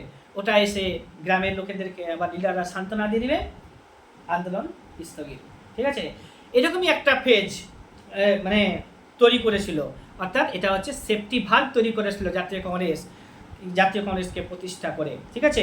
কে করে, কারা করেছিল? ইংরেজরা করেছিল। এইরকমই একটা ব্যাপার আছে। এগুলো যত বেশি তুমি পড়বে তত বেশি তুমি জানতে পারবে। এবার আসবে আমাদের যে নাম শুনেছো, লর্ড কার্জনের নাম শুনেছো। লর্ড কার্জন আসবে, ভারতে আন্দোলন শুরু হবে। লর্ড কার্জন ভারতে এসেই বলবে কি, আমি জাতীয় কংগ্রেসের শান্তিপূর্ণ মৃত্যু চাই। কি বলেছে লর্ড কার্জন? লর্ড কার্জন এসেছিল কবে? 1899 খ্রিস্টাব্দ থেকে 1905 সাল পর্যন্ত। লর্ড কার্জনের পরে কে আসবে? হ্যাঁ, মন্টেগু চেমসফোর্ড না, লর্ড মিন্টো, মডলে মিন্টো। তো মডলে হচ্ছে ভারত সচিব। ভারত সচিবের পোস্ট তৈরি হয়ে গেছে, যেটা আমি বলিনি তোমাদেরকে। ওটা হচ্ছে 1861 খ্রিস্টাব্দে, 1861 খ্রিস্টাব্দে যেটা ইন্ডিয়ান কাউন্সিল অ্যাক্ট পাস হয়েছিল, সেই সময় থেকে ভারতের ভাইসরয় পোস্ট যেটা আছে সেটাকে ক্রিয়েট করা হয়েছিল। আইনটা মনে হচ্ছে 58 খ্রিস্টাব্দের আইনটা, ওটা আমি মহাবিদ্যালয়ের সময় ভালো করে ক্লিয়ার করে দেবো। এবার হচ্ছে ভাইসরয় তৈরি হয়ে গেছে, আর হচ্ছে ভারত সচিব তৈরি হয়ে গেছে। ভারত সচিব ভারতে থাকে না, ইংল্যান্ডে বসে মানে কথাগুলো বলে, মানে ভাইসরয়ের কথাগুলো ভারত সচিবের কাছে যায়। ভারত সচিব সেটা ইংল্যান্ডে হাউস অফ লর্ডস আর হাউস অফ কমন যা আছে ওইখানে গিয়ে উত্থাপন করে মার্জিতভাবে, ঠিক আছে। এই হলো কাজ। এবার হচ্ছে লর্ড কার্জন আসবে। লর্ড কার্জন আসবে 1899 থেকে 1905 সাল পর্যন্ত, বঙ্গভঙ্গ রোধ করে দিবে। র্যালে কমিশন তৈরি করেছিল, এটা একটা ইউনিভার্সিটি কমিশন শিক্ষার উন্নয়নের জন্য। আর এখানকার র্যালে কমিশনের চেয়ারম্যান ছিল স্যার টমাস র্যালে, এর নেতৃত্বে ভারতীয় সদস্য, এই কমিশনে ভারতীয় সদস্য ছিল গুরুদাস বন্দ্যোপাধ্যায়। এই গুরুদাস বন্দ্যোপাধ্যায় হচ্ছে প্রথম ভারতীয় উপাচার্য কলকাতা বিশ্ববিদ্যালয়ের প্রথম ভারতীয় উপাচার্য যে আছে তার নাম হচ্ছে গুরুদাস বন্দ্যোপাধ্যায়। র্যালে কমিশন তৈরি করেছিল লর্ড কার্জন, স্যার টমাস র্যালের নেতৃত্বে, কার্জনের আমলে। এবার হচ্ছে কি যে 1904 খ্রিস্টাব্দে ইউনিভার্সিটি আইন পাস করেছে। Ancient monument preservation act pass করেছে। এনসিয়েন্ট মনুমেন্ট প্রিজার্ভেশন অ্যাক্টটা 1899 খ্রিস্টাব্দেই পাস করে দিয়েছিল। এনসিয়েন্ট মনুমেন্ট প্রিজার্ভেশন অ্যাক্ট অর্থাৎ পুরাতত্ত্ব সংরক্ষণ বিভাগ। পুরাতত্ত্ব, মনুমেন্ট মানে কি, যেটা হচ্ছে আগেকার জিনিসপত্রগুলো আছে। মনুমেন্ট হচ্ছে পুরাতন ঐতিহ্যগুলোকে সংরক্ষণ করার জন্য এনসিয়েন্ট মনুমেন্ট প্রিজার্ভেশন অ্যাক্ট অথবা পুরাতত্ত্ব সংরক্ষণ বিভাগ চালু করেছিল লর্ড কার্জন। কত খ্রিস্টাব্দে? 1899 খ্রিস্টাব্দে। তারপরে হচ্ছে তোমার কি যে ইন্ডিয়ান কয়েনেজ পেপার কারেন্সি, এটা করেছে লর্ড কার্জন। বাংলা ভাগের প্রস্তাব পাঠিয়েছিল, বঙ্গভঙ্গকে করেছে। হ্যাঁ, বঙ্গভঙ্গের প্রস্তাব মানে ঘোষণা সেটা করেছিল হিমাচল প্রদেশে অবস্থিত সিমলাতে 1905 খ্রিস্টাব্দের 19 তারিখে জুলাই মাসে সিমলা কনফারেন্সের মাধ্যমে বঙ্গভঙ্গটা ওখানে বসে ঘোষণা করেছে, ঠিক আছে। বঙ্গভঙ্গ কার্যকর হওয়ার দিন ছিল কত? 1905 খ্রিস্টাব্দের 16 তারিখে অক্টোবর মাসে। কার্লাইল সার্কুলার জারি করেছে লর্ড কার্জন 10 তারিখে অক্টোবর মাসে, যাতে স্কুল কলেজে ছাত্রীরা বঙ্গভঙ্গে অংশগ্রহণ না, এই বঙ্গভঙ্গ বিরোধী আন্দোলনে অংশগ্রহণ না করে। বঙ্গভঙ্গ আন্দোলন যখনই চালু হয়েছে 1905 খ্রিস্টাব্দে, সেই সময় থেকে আরেকটি আন্দোলন ভারত চালু হলো, স্বদেশী ও বয়কট আন্দোলন। বঙ্গভঙ্গের ঘোষণা যেদিনই করেছে ঘোষণা 19 জুলাই, তারপর থেকে চালু হয়ে গেছে স্বদেশী ও বয়কট আন্দোলন। ইংরেজদের জিনিসকে বয়কট করব, স্বদেশী আন্দোলন চালু করব, ঠিক আছে। এবার হচ্ছে কি বঙ্গভঙ্গের ঘোষণা 1905 খ্রিস্টাব্দের 19 তারিখে জুলাই মাসে, 10 তারিখ এবার 16 তারিখে অক্টোবর মাসে চালু করা হবে আর হচ্ছে জারি করা হবে। কার্লাইল সার্কুলার হচ্ছে 1905 খ্রিস্টাব্দে 10 তারিখে অক্টোবর মাসে, যাতে স্কুল কলেজের ছাত্রছাত্রীরা ঠিক আছে, ওমেন্সরা এই অংশগ্রহণ না করে সরাসরি গিয়ে ওই বঙ্গভঙ্গ বিরোধী আন্দোলনে। আর্কিওলজিক্যাল সার্ভে অফ ইন্ডিয়া এটা চালু করেছে, তৈরি করেছিল Lord Curzon. Archaeological survey of India তৈরি করেছে লর্ড কার্জন। ইম্পেরিয়াল লাইব্রেরি, যেটাকে কলকাতা লাইব্রেরি বলছি এখন, যেটা জাতীয় লাইব্রেরি, ওটা লর্ড কার্জন 1904 খ্রিস্টাব্দে করেছিল। আর 1953 খ্রিস্টাব্দের পর থেকে এটা ইন্ডিয়ান লাইব্রেরি হয়ে গেছে। কলকাতা লাইব্রেরি কে করেছে? Lord Curzon. এটা ইন্ডিয়ান লাইব্রেরি হয়ে গেছে, ন্যাশনাল লাইব্রেরি। ইন্ডিয়ান লাইব্রেরি বলতে ন্যাশনাল লাইব্রেরি। এটা 1953 খ্রিস্টাব্দ থেকে এটা হয়েছে। আর হচ্ছে একটা কমিশন তৈরি করেছিল, পুলিশ কমিশন, সেটা অ্যান্ড্রু ফ্রেজার পুলিশ কমিশন প্রতিষ্ঠা করেছিল। কৃষি বিদ্যালয়, ঠিক আছে, কৃষি বিদ্যালয়, এটা হচ্ছে তোমার কি ICAR, Indian council of agriculture research.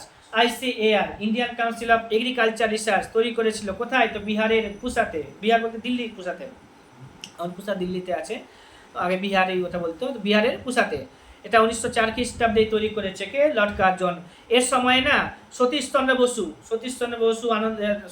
Basu, Pramod Basu, এরা সবাই মিলে অনুশীলন সমিতি তৈরি করেছিল। এই অনুশীলন সমিতি আমি একটা ভিডিও করব যেখানে শুধুমাত্র গুপ্ত অর্গানাইজেশনগুলো ছিল, এখানে মিস করে দিলে ভালো ক্লিয়ার হবে না। অনুশীলন সমিতি আছে, যুগান্তর দল আছে, মিত্র মেলা আছে, এগুলো সবগুলো ওখানে আলোচনা করা হবে। তো এখানে হচ্ছে কি অনুশীলন সমিতি কত সালে? 1902 খ্রিস্টাব্দে। অনুশীলন সমিতি 1902 খ্রিস্টাব্দে কে করেছে? সতীশচন্দ্র বসু। কার আমলে হলো? কার্জনের আমলে। আর কার্জনটাকে আমি আরেকবার বলছি, রেলে কমিশন, স্যার টমাস রেলের নেতৃত্বে। এটা একটা ইউনিভার্সিটি কমিশন 1902 খ্রিস্টাব্দে। এসেই বলছে আমি কংগ্রেসের শান্তিপূর্ণ মৃত্যু চাই, আমি কংগ্রেসের শান্তিপূর্ণ মৃত্যু চাই। ইংরেজিতে বলবে I want peaceful ডিমাইজ of Indian National Congress. ঠিক আছে, এবার হচ্ছে তোমার কি যে 1904 খ্রিস্টাব্দে ইউনিভার্সিটি কমিশন পাস হয়েছে, ইউনিভার্সিটি অ্যাক্ট জাস্ট মনে রাখলেও হবে তোমার। এবার হচ্ছে কি পেপার কারেন্সি চালু করেছিল, ancient monument preservation act pass করেছিল, বঙ্গভঙ্গ করেছিল, বঙ্গভঙ্গ কার্যকর হয়েছিল, স্বদেশীয় বয়কট আন্দোলন চালু হয়েছিল 1905-06 খ্রিস্টাব্দে, কার্লাইল সার্কুলার করেছে, archaeological survey of India, imperial library যেটা কলকাতাতে আছে, যেটা বর্তমানে ন্যাশনাল লাইব্রেরি, কলকাতাতে আছে ন্যাশনাল লাইব্রেরি। ঠিক আছে, এটা প্রশ্ন হয় যে ন্যাশনাল লাইব্রেরি কোথায় আছে? কলকাতাতে আছে, দিল্লিতে নাই, বোম্বাই নাই, আর তো নেই। অনুশীলন সমিতি তৈরি হয়েছে। অভিনব ভারত 1904 খ্রিস্টাব্দ থেকে তৈরি হয়েছিল। পরবর্তী এটা মিত্রমেলাটাই পরবর্তীতে অভিনব ভারত হয়েছিল। মিত্রমেলা হচ্ছে 1899 খ্রিস্টাব্দে, অভিনব ভারত হচ্ছে 1904 খ্রিস্টাব্দে। ডন সোসাইটি সতীশচন্দ্র সামন্ত করেছিল, এটা হচ্ছে 1902 খ্রিস্টাব্দে। এগুলো হচ্ছে লর্ড কার্জনের আমলে।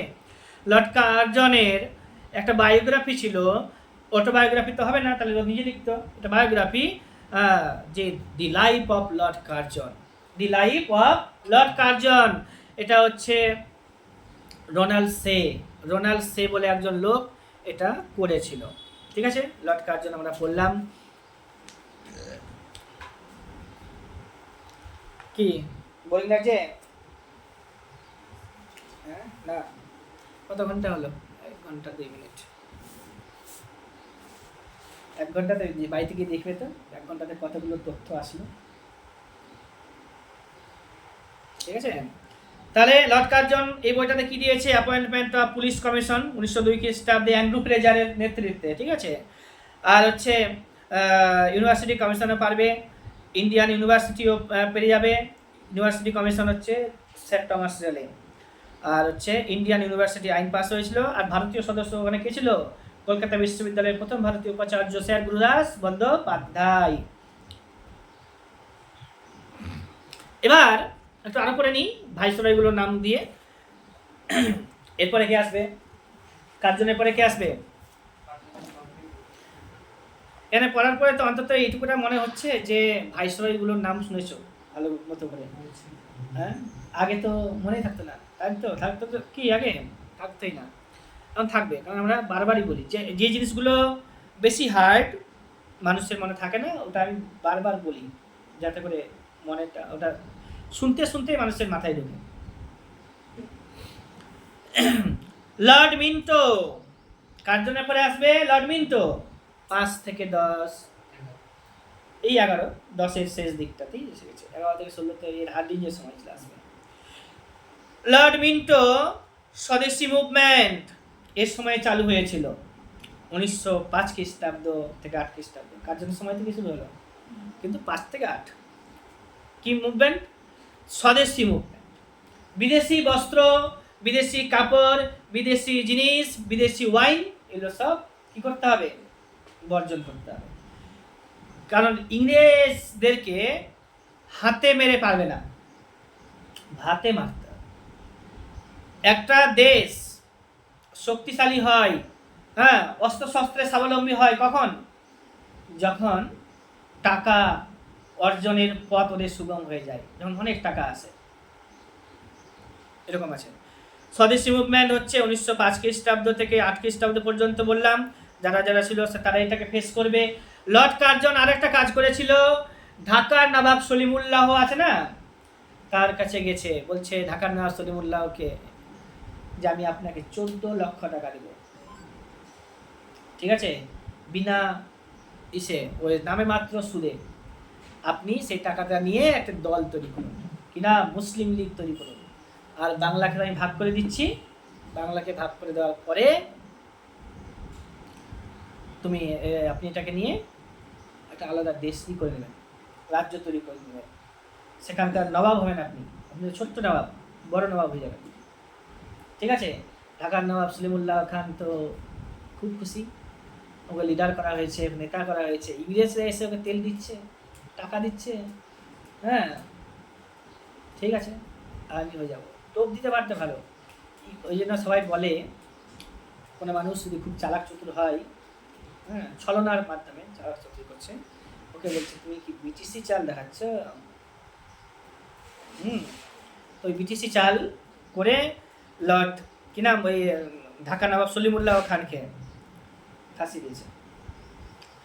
এবার হচ্ছে মুসলিম লীগ তৈরি হবে, ও চলে গেল বলে চলে, তৈরি করছে কে? লর্ড মিন্টোর আমলে 1906 খ্রিস্টাব্দে সুরাট সেশন হচ্ছে, এই সময়টাতে সুরাট সেশন হবে, সুরাট স্প্লিট হবে ন্যাশনাল কংগ্রেসে। 7 খ্রিস্টাব্দে কে ছিল জাতীয় কংগ্রেসের চেয়ারম্যান? সাথে কি বললাম? রাসবিহারী ঘোষ, ঠিক আছে। নিউজপেপারগুলো আবার এই সময়ে বেশ ভালো, মডেলিমিন্টো রিফর্মস কমিশনও আসলো এই সময়টাতে, ঠিক আছে। মডেলিমিন্টো রিফর্মস কমিশন।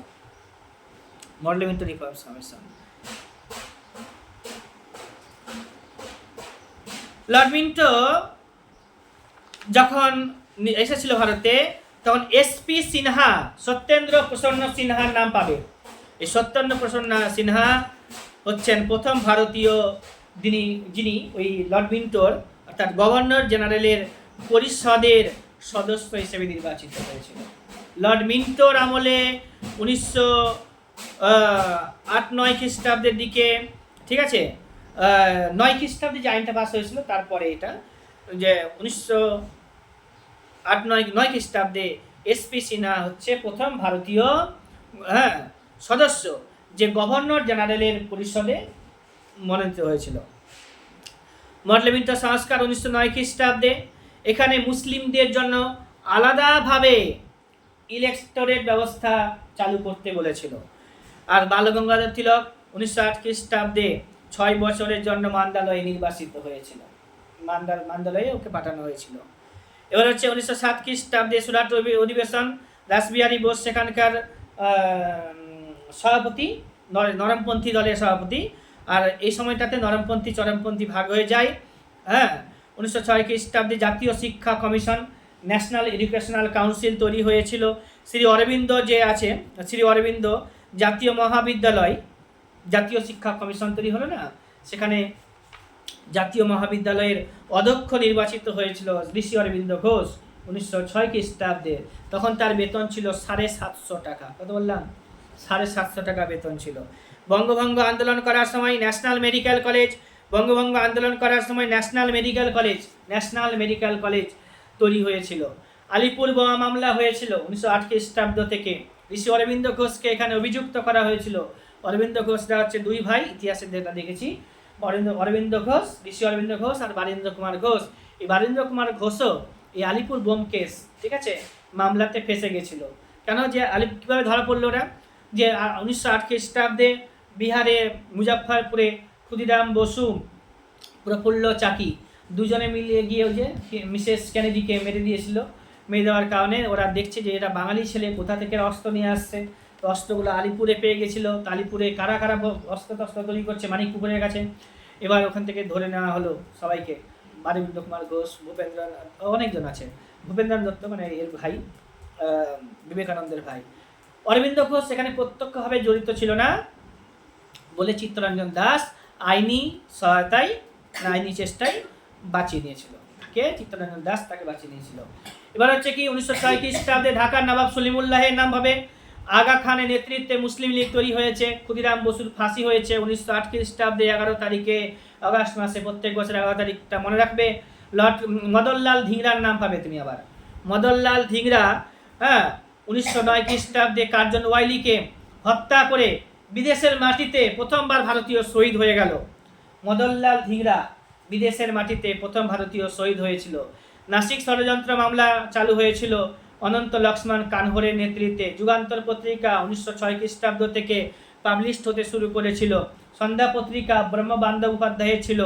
বন্দে মাতরম পত্রিকা, যেটা হচ্ছে ঋষি অরবিন্দ ঘোষ এখানকার সম্পাদক ছিল, আর প্রতিষ্ঠা করেছিল এস.সি. মল্লিক, সুবোধচন্দ্র মল্লিক। ঠিক আছে, এরকমটা।